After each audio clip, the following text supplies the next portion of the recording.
ka mamanian Papa Cheng, mao pa day pagpaniudto namo kay giuna namo og kumpra ang materialis karon. Na aw pamahaw diet ni udto naman.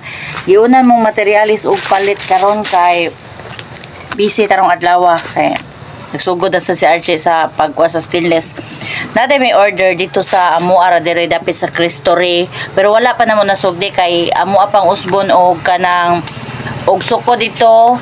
Unya nagdaw na lang to ang among customer kay molarga naman siya pa doon sa Manila. Unya amo pa mo usbon og sukod kay ilaha pa man tong gipinishingan. Unya ang kagahapon sa DI kay dito menya nagdaw na sad so nagabot-abot ang order. Makasalamat ta sa Ginoo nga kanunay jud hatagan ta niya og mga trabahoon para na atay ka palit og bugas. Nga, mga itong pangaon karoon na. Hinahinay lang, God. Nga, unta.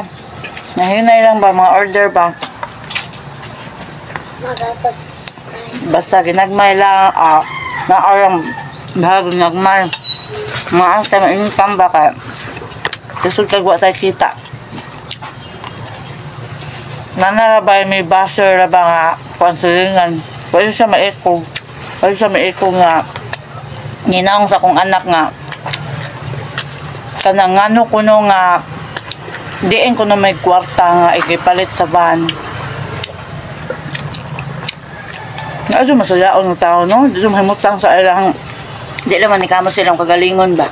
So mao dito nagpakita ko o kwarta kay ipakita na ko sa ni daw na mo nga nakagunit day may ana nga kwarta pinaagis among pagpaningkamot pinaagis among singot dugo og singot nga makakwarta may papalit na mo van sa kadto nagsibas-bas nako sa kadto nagsusi sa among kahimtang pinaagis akong anak na hutanan ni Saina tagapanas na siya.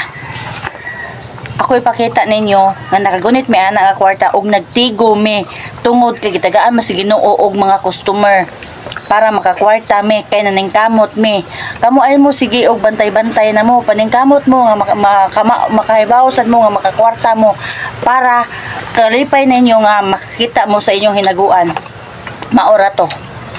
Dili ti sa panghambog nga nagpost ko atong kwarta ha. Naningon ko earnings nako sa Facebook. Ako ra iklaro sa mga tao nga himantayon, sa mga tao nga nagsigi og susi sa among kahimtang, ningon pa ni Saina nga diin mo kwarta day. Wa ka kahibaw noy, kay drive man jud ka sa habal noy, ayahay tag paningkamot. Wa ka kahibaw, naningkamot sa migmaayo. Dili ni namo maangkon karon kundi grabe namong pangutang, nangutang mig mga linding para lang makahimo may og makasugod mis among negosyo. Maor to guys. Nagpagawas ako sa among base.